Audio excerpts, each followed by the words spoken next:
जय लहूजी, जय भीम, जय छत्रपती शिवाजी महाराज, जय छत्रपती संभाजी महाराज.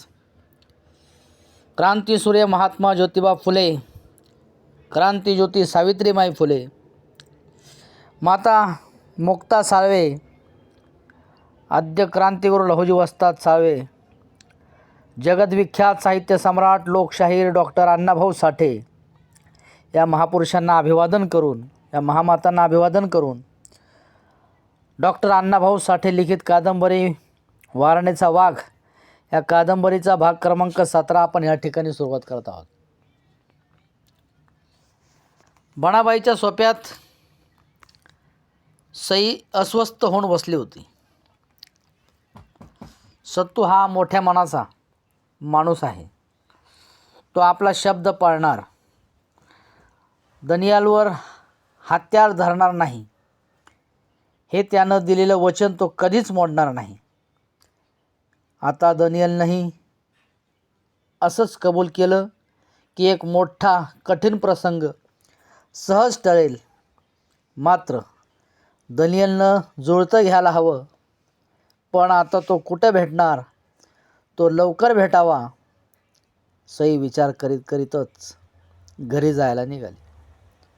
माझंच चुकलं. मी राजाला गावाकडं मावशीकडं नसतं तर त्याचा दनियल झाला नसता. मावशीकडं पाठवला नसता तर त्याचा दनियल झाला नसता. राजाचं भलं व्हावं म्हणून आपण त्याला सातारला मावशीकडं पाठवला आणि त्याच्या मावशीनं पण त्याच्या भल्यासाठीच त्याला ख्रिस्ती शाळेत घातला. पण घात झाला. आपलं पोरगं काय करतं याच्यावर नजर ठेवली नाही म्हणून राजा हातचा गेला. सई स्वतःलाच दोष देश घरात शिरली. सीताराम अजून रानातून आलेला नव्हता. घर कसं भकास दिसत होतं. जणू त्याला मरण कळाच आलेली होती. सईनं कवाड लोटलं आणि ती मनात दचकली. घरात काटोकाट अंधार भरला होता. आज इतकी कशी रात्र झाली म्हणून तिनं बाहेर येऊन सूर्याकडं पाहिलं. दिवस अजून बराच होता. मग तिनं दिवा लावला आणि ती सोप्यात येऊन बसली. तिच्या डोक्यात विचारांचं वावठळ उठली. राजा सातारला गेला. त्याचं काहीच चुकलं नाही. मुलावर आई आणि मावशीनं नजर ठेवायला हवी होती. मुलाचं काय? ते निखाऱ्यापाशी खेळतं आणि चटका बसेल तेव्हाच रडतं. मी त्याला नजरेआड होऊ दिला म्हणून तो हातचा गेला. इथे होता तेव्हा तो गरीब होता, गुणी होता, पण साताऱ्याला त्याला दुर्गुण जडले. आता त्याला मोठेपणाची भलतीच हाव सुटली आहे. राजा इथंच राहिला असता आणि शिकला असता तर काही बिघडलं नसतं. कुमजेत काही सगळे लोक शिकलेले नाहीत, पण ते आज सुखाने संसार करतायत. तसाच राजानंही सुखानं संसार केला असता. पण आता त्याचा विचार करून काय उपयोग? राजाचा आता दनियल झाला आहे. राजा हातचा गेला आहे. सई विचारांच्या घड्या घालीत बसली होती. चावडीत पाटील कुलकर्णी अगदी मेटाकुटीला आले होते. दिवस बुडायच्या आत सर्व काम उरकून घर गाठायची असा त्यांनी विचार केला होता. दंगलीचे दिवस एखादी भलतीच पिढा येऊन बोकांडी बसायची ही भीती त्यांच्या पोटात शिरलेली होती. दनियल फौजदार वारणा खोऱ्यात आल्या दिवसापासून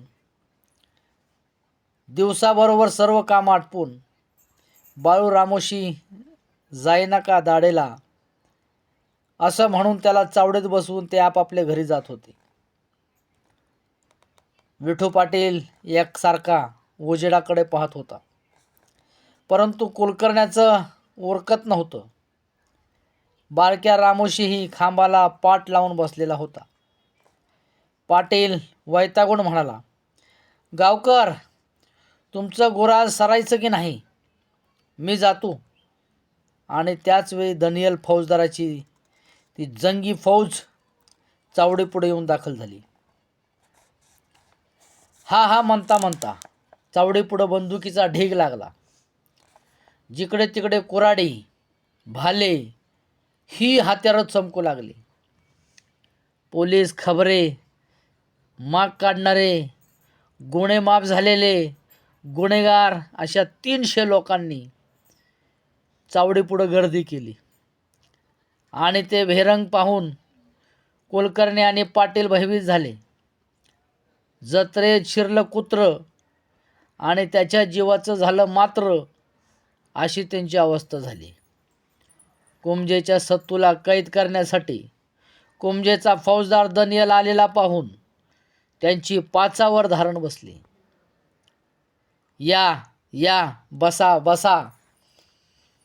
या पलीकडे त्या दोघांना बोलताच येईना. दनियलचा अवतार भयान झालेला होता. तो वैतागलेला होता. त्याची दाढी वाढलेली होती. त्यानं शांतपणे कमरेचा पट्टा काढून खुटीला लावला आणि कुलकर्ण्याच्या गादीवर अंग टाकलं. मग गादीवर उताना पडून हुकमी आवाजात तो म्हणाला, पाटील, कुलकर्णी, जी रावसाहेब. हे दोघे पुढे आले. माझ्या सगळ्या लोकांच्या जेवणाची सोय करा आणि लवकर करा. दनियलनं हुकूम सोडला. मग पाटील, कुलकर्णी काय बोलणार? फौजदार आणि त्याची माणसं यांच्या जेवणाची सोय करणं हे त्यांचं कर्तव्य होतं आणि ते टाळणं त्यांना शक्यच नव्हतं. रावसाहेब, समधी व्यवस्था आता करतो, असं म्हणून पाटील रामोशाकडे वळून ओरडला, ए बाळक्या रामोशा, होटावानी वावरू नग. सरकारी माणसे किती आहे ती मोज. ती भयंकर कामगिरी ऐकून बाळक्याचा चेहरा पडला, परंतु काही म्हणायची सोय नव्हती. तो एक एक माणूस मोजू लागला. सरकारी माणसं साऱ्या पेटीनं पांगली होती. कोणी वेड्याचा सौदा करीत होते, तर कोणी पानसुपारी घेत होते. काहींच्या पोटात आगडोंब पेटला होता. बाळक्या चक्कर मारून आला आणि म्हणाला, पाटील, 3 शंभरा आणि 1. बरं, आता पळ. मल्लू धनगराकडं 3 मेंढरं घेऊन ये. चल, मार धूम. बाळक्या ठ्या ठ्या ठ्या पळाला आणि पाटील तराराकडं वरून म्हणाला, ए तरारा, उठ. च्या आईला मर्याय पार घरात शिरली तरी तू आपला गपच. चल, कामाला लाग. गावात वर्दी दे की घरची 4 भाकरी आणून चावडीवर पोचवा. म्हणावं, सरकारी भेरंग आले, पळ. तराळ उठला आणि तेलाच्या बोळात येऊन त्यानं पहिली आरोळी ठोकली. ऐका हो गावकर, गावात फौजदार आलाय. घरची 4 भाकरी चावडीवर पोचवा. प्रत्येक घरातली 4 भाकरी. ती तराळाची आरोळी त्या शांत वातावरणात घुमत दूरवर गेली आणि फौजदार आल्याची बातमी ऐकून सई घाबरली. ती चावडीकडे आणि नदीकडे आळीपाळीनं पाहू लागली. बारक्यानं चपाई केली. धनगराकडची 3 मेंढरं घेऊन येता येता तो उस्मान मुलानेलाही घेऊन आला. रामोशाचं हे शहाणपण पाहून पाटील संतुष्ट झाला. म्हणाला, बाळक्या, लेका, इतक्या दिवसानं आज तुझं टकुरं चाललं बरं का. बाळक्याला बरं वाटलं. तोच विठू पाटील उस्मानवर कडाडला, मुलांनी, कुणाची वाट बघू नग. मेंढरं सरळी कर. रावसाहेबाची माणसं काजबारल्या ती. अरे सुरी चालू कर. तेवढ्यात एका शिपायानं जांभई दिली आणि पुन्हा पाटील म्हणाला, हे बघ हवालदार. हवालदाराचं तोंडीच काय लागले या. उस्मान तयार झाला. प्रथम त्यानं कासोटा फेडला. डोक्यावर फडकं घेतलं. अंगठ्यानं सुरीची धार लावून घेतली आणि अल्लाचं नाव घेऊन अडीच घशात एक या हिशोबाने तिन्ही मेंढरं आडवी करून मग निवांतपणे त्याची सगळं साल सोलू लागला. सगळी पाटलं कामाला लागली होती. चुली पेटल्या होत्या, वर हांडे चढले होते. काही चुलीवर मेंढरं शिजत होती, तर काहीवर भात रटरटत होता. मेंढराच्या शिजणाऱ्या मांसाचा वास चावडीत शिरला होता. त्या वासानं कुलकर्णी कासावीस झाला होता. तो मनातून जळफळत होता. शिवाय नाकाला पदर लावायची सोयच नव्हती. बाळक्याच्या तोंडाला पाणी सुटलं होतं. तो वाघासारखा जिव्हाल्या चाटीत एकटक त्या चुलीवरच्या हांड्याकडं पाहत होता. एकाएकी दनियल म्हणाला, पाटील, मला बकरं चालत नाही. माझ्यासाठी कोंबडी करा. आणि हे पहा, माझं जेवण वेगळं झालं पाहिजे. म्हणजे ते तुमच्या घरी करा. हे ऐकून पाटलाचं काहीच गडगडलं. आता हा महार फौजदार माझ्या घरात आणि माझ्या पंक्तीला बसून जेवणार, ही कल्पनाच पाटलाला भयंकर वाटली.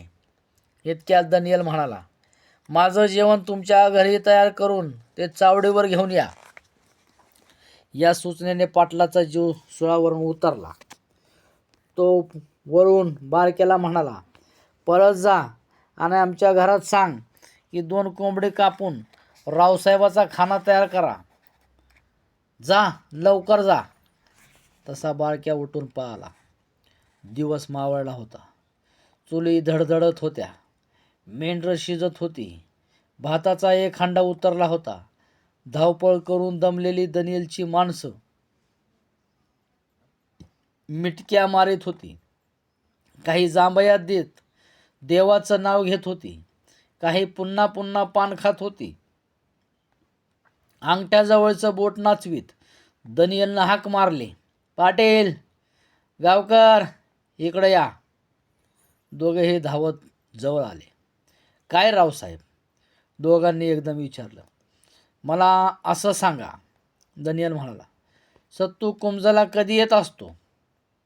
आता फौजदारी खोडा बसणार असं पाटलाला वाटलं. आता काय उत्तर द्यावं याचा कुलकर्णी मनाशी विचार करू लागला. तेवढ्यात पाटील उत्तरला, सत्तू कवा बी येतो आणि कवा बी जातो. मग तुम्ही काय करता? दनियलनं विचारलं. आम्ही काय करणार? पाटील चटकन उत्तरला. कुलकर्णी लिवत्यात आणि मी अंगठा उठवतो. तसं नव्हे. दनियलचा आवाज चढू लागला. तुम्ही त्याला पकडीत का नाही? रावसाहेब, वाघ माणसाला भेटतो काय? आणि आम्ही त्या वाघाला दावं कसं लावणार? पाटील निर्विकार मुद्रेनं म्हणाला. ते काम महाकठीण आहे. कुलकर्णी म्हणाला. का? का कठीण आहे? दनियलनं डोळे वटारून म्हणाला. तुम्ही पाटील कुलकर्णी म्हणजे सरकारी माणसं आहात. तुम्ही सरकारचं इनाम खाता. याची तुम्हाला जाणीव आहे का? रावसाहेब, ते सर्व खरं, पण हे काम आमच्या कोतीबाहेरचं आहे. कुलकर्णी म्हणाला. आम्ही 2 माणसं काय करणार? पाटील म्हणाला. का? सत्तू पुढं बोंबलायचं. आणि पाटलानं उजव्या हाताची मूठ तोंडापुढं धरून बोंबलण्याचं प्रात्यक्षिक करून दाखवलं. तुम्ही दोघांनी नव्हे, दनियल म्हणाला. हा गाव आहे ना तुमच्या मदतीला. काय करायचंय गाव? पाटील कपाळावर हाणून घेऊन म्हणाला. सारा गाव मामाचा आणि एक नाही कामाचा. गाव का सरकारी आहे? ह्या गावात माणसं आम्ही 2च. म्हणजे सत्तूनं केलेला मथाजी चौगुलेचा खून गावाला मान्य आहे. आता काय सांगावं? पाटील म्हणाला. ते तुमचा मथाजी देव माणूस होता का? अहो रावसाहेब, तो मथाजी नुसता येताळबा होता. गांजा वडून त्यानं उभा गाव झोडपून काढला होता. लांब कशाला? तुम्ही तुमच्या आईच्या पोटात होता तेव्हा तो मथाजी तुमच्या आईचा खून करीत होता. सत्तू आला म्हणून तुम्ही आणि तुमची आई वाचली. त्या वक्ताला समदा गाव म्हणाला, सत्तूनं चांगलं काम केलं, एक पिढा काढून टाकली. पाटलाच्या बोलण्यानं दनियल अस्वस्थ झाला. छे, तो म्हणाला, मला नाही हे पटत. नाहीच पटणार, कुलकर्णी हात जोडून म्हणाला. कारण तुम्ही फौजदार आहात, पण आम्ही सत्तूचं नाव काढू शकत नाही. अहो, नुसतं सत्तूला धरा म्हटलं की पुरे. आमची लाकडं नदीला गेलीच म्हणून समजा, पाटील मध्येच म्हणाला. सत्तू कुमजेत येते वेळी किती मग लोक बरोबर आणतो, दनियलनं विचारलं. एकटाच येतो, कुलकर्णी उत्तरला. आणि एकटाच जातो, पाटलानं उत्तर पूर्ण केलं. नंतर दनियल काहीतरी लिहित बसला आणि पाटील कुलकर्णी यांचा जीव सुरावरून उतरला. एकाएकी दनियल उठला, कमरेला पट्टा लावित म्हणाला, हे पहा, जेवण तयार झालं की माझ्या सर्व लोकांना जेवाय वाढा आणि माझं जेवण आणून ठेवा, तोवर मी घरी जाऊन येतो. असं सांगून कमरेचं पिस्तूल सरळ करून तो महारवाड्याकडे चालू लागला. कुलकर्णी पाटलाच्या कानात म्हणाला, पाटील, मला स्नान केलंच पाहिजे. हा सर्व प्रकार मला सहन होत नाही. ही अवश्य भक्षणाची घाण माझ्या मस्तकात शिरली आहे. गावकर, तरकू नका, पाटील म्हणाला. मी बी पाटील असून फौजदारा मोहर आस्वलागत नाचतोय आणि तुमासनी आंघोळीचं पडले. मग मी काय करू, कुलकर्ण्याने विचारलं. काय करू नका, गुमान बसा, पाटील म्हणाला. वकूत बाका आहे. आज जर फौजदार कोंबडे खा म्हटला तर गप खावा. अव ही सरकारी माणसं कुठं कळ का फिरवतील त्याचा नियम नाही. कुलकर्णी भका चेहरा करून पाहू लागला आणि त्याच्या डोळ्यापुढं कोंबडी फडफडू लागली. नंतर पाटील स्वयंपाक्यावर ओरडला. अरे, ही मेंढरा कवा शिजायची? जांभया देऊन या सरकारी लोकांची तोंड फाटली की आटपा आणि पंक्ती बसवून म्हणा एकदाचं पुंडलिक वर. पाटील, कुलकर्णी आणि कणला. पाटील हसला.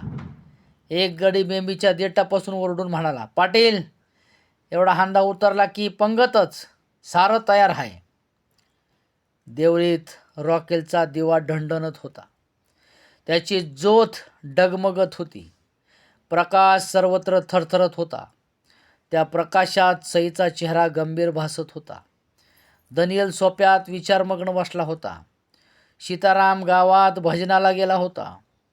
जेवणार का 2 घास, सईने विचारलं. नाही, माझं जेवण पाटलाच्या वाड्यात तयार आहे, दनियल उत्तरला. तुझं काय, तू फौजदार आहेस बाबा, सई उपरोधिक हसली. खरंच मी फौजदार आहे, तो म्हणाला. फौजदारकी म्हणजे काय, देव पण आहे, सई म्हणाली. वाईट नोकरी ती. वाईट?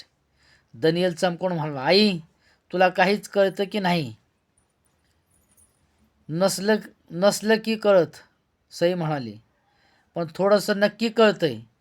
आम्ही खेड्यावरची माणसं, मात्र माणसानं माणसागत वागावं एवढंच आम्हासनी कळतं. आई, तू माझ्याशी अशी कडवट का बोलत आहेस? एकदा सांगून टाक ना, दनियलनं म्हटलं. हे पहा, तू अशी का बोलतेस ते मी जाणून आहे. मी सत्तूला कैद करायला आलो आहे म्हणून तू अशी बोलतेस. अक्षी बरोबर आहे, सई म्हणाली. सत्तूनं तुझं काय वाईट केले म्हणून तू त्याच्या जीवावर उठलास आणि म्हण मी मोठा, ज्याला बरं आणि वाईट यातला फरक कळत नाही, तो कसला मोठा? मग मी काय करावं असं तुझं मत आहे, दनियलनं विचारलं. सई गंभीर स्वरात उत्तरली.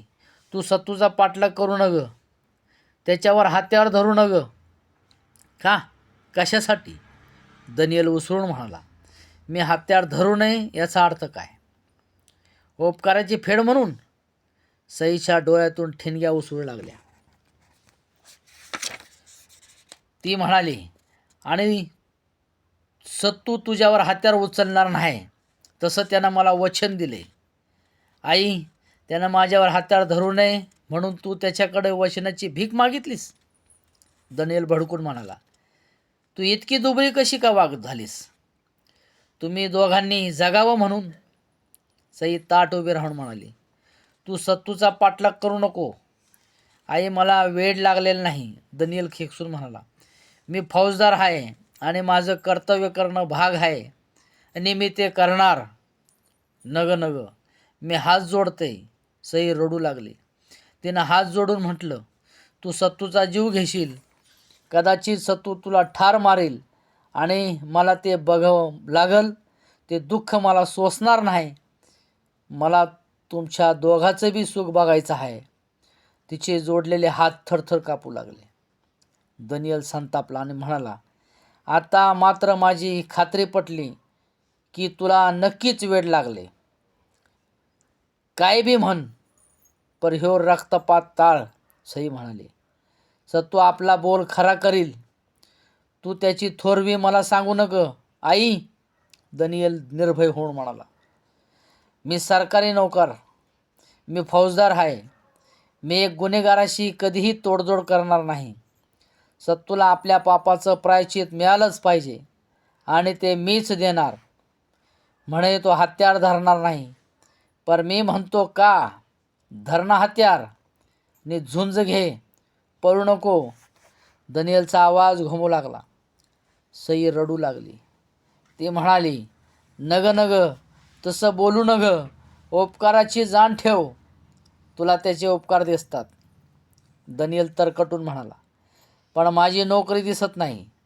तू त्याचं इमान राखून मला बैवाणीच्या नरकात लोटू पाहतेस. पण आता बाळ नाही मी, मला सर्व काही समजते. मी लोकांचं अन्न खातो. माझ्याही काही निष्ठा आहेत. मलाही लौकिक आहे. लौकिक मिळावं की. सई म्हणाली, चांगल्या कर्मानं लौकिक मिळवावा, पाप करून नव्हं.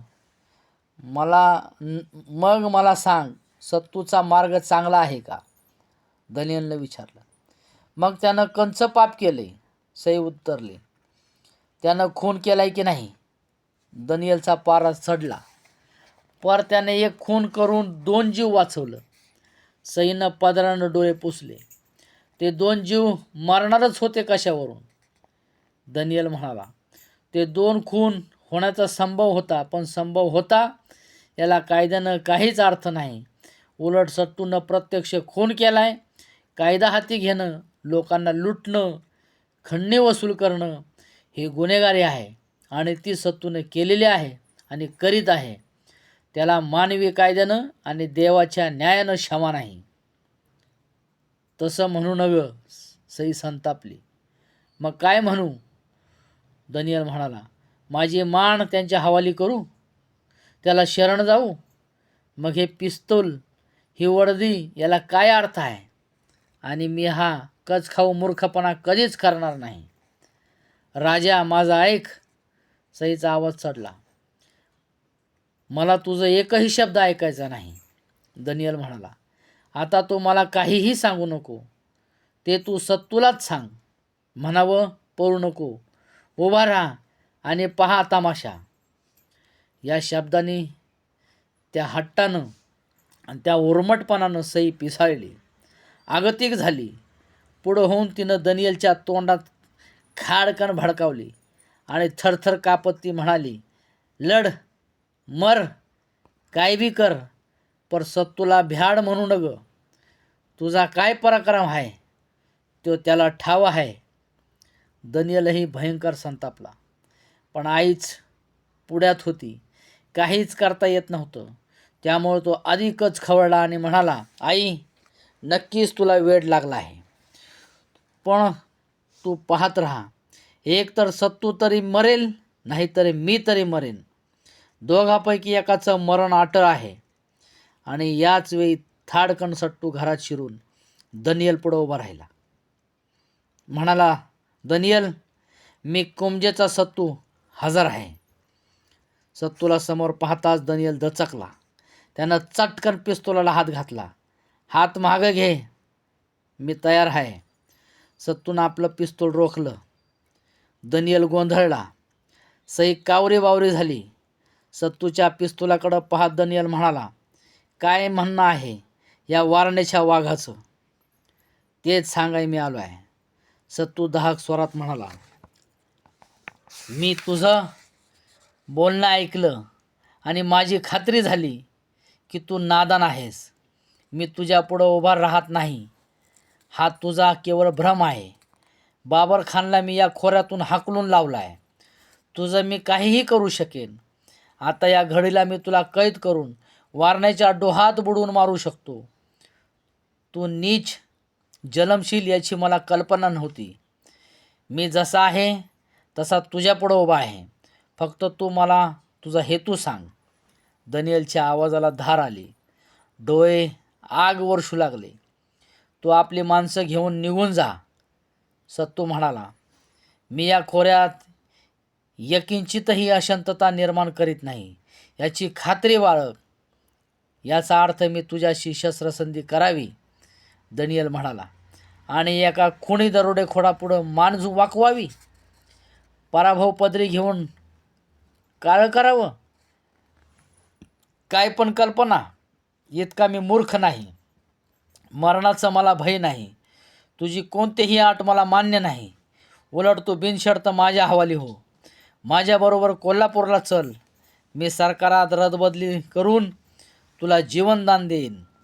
सत्तू हसला. दनियलच्या निर्भय बोलण्याचे नि अहंकाराचे त्याला आश्चर्य वाटले. तो आकारामकडे वळून म्हणाला, आकाराम, दनियल साहेबाला घेऊन चल. आकारामनं बंदूक रोखली.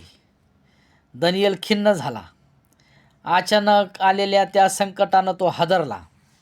त्यानं एक निश्वास टाकला. मान ताट करून त्यानं निघायची तयारी केली.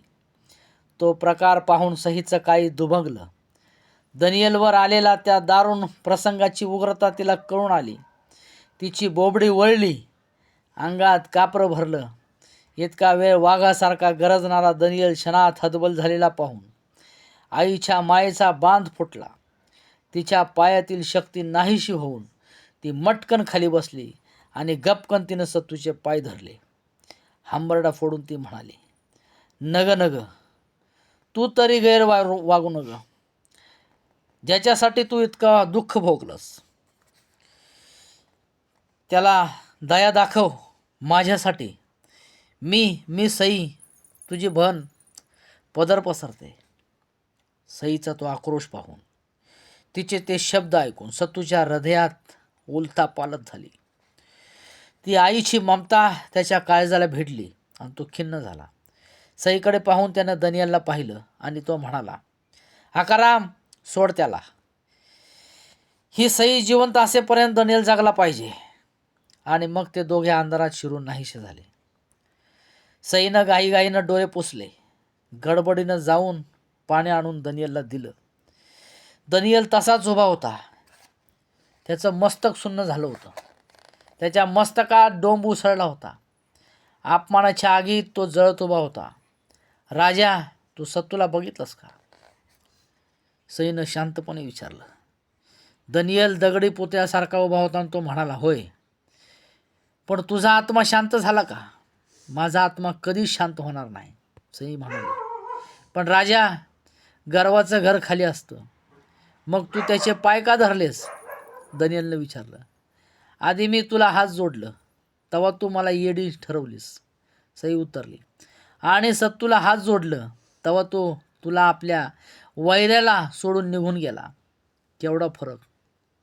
जातो मी, तो म्हणाला. जा खरं, सई म्हणाली. जीवाला जप. लोकांचे जीव घेऊ नग. जीव घेणं आणि जीव देणं वांगाळ असतं. अपमानित झालेला दनियल अंतरात कडत चरफडत घराबाहेर पडला आणि चावडेच्या दिशेने चालू लागला. अशा पद्धतीने अण्णाभाऊ साठे लिखित कादंबरी, डॉक्टर अण्णाभाऊ साठे लिखित कादंबरी वारण्याचा वाघ या कादंबरीचा भाग क्रमांक 17 या ठिकाणी समाप्त झाला. ही कादंबरी 18 आणि 19व्या भागात शेवट होणार आहे, संपणार आहे.